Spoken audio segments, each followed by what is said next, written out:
Hello mga kakonsuelo. Ito pala si Whitey. Ah, Kinapon ko siya mga kakonsuelo. Gamit lang ang cable tie. Oh, marami talagang gamit ang cable tie.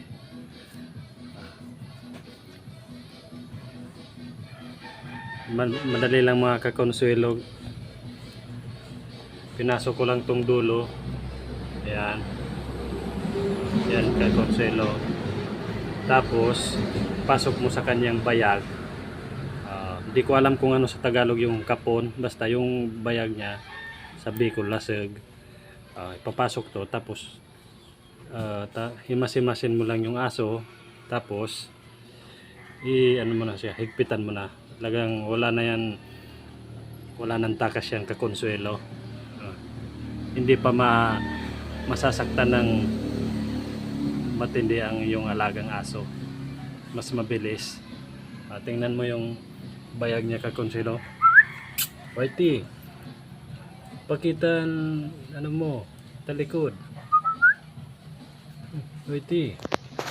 Ayan mga kakonsuelo, hilapit natin kakonsuelo. Whitey.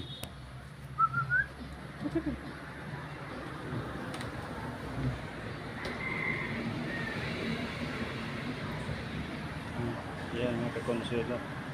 Hindi masyadong nahihiya. Whitey, Whitey, Whitey, Whitey. Ayan. Ayan, Consuelo. Ayan. Hinog na. Ayan. Hello na Whitey. Hello. Ayan mga kakonsuelo. Ayan. Ayan. Oh. Ilang oras pa lang. Hinog na. Sige mga kakonsuelo. Sana may natutunan kayo sa simple kong video. Thank you.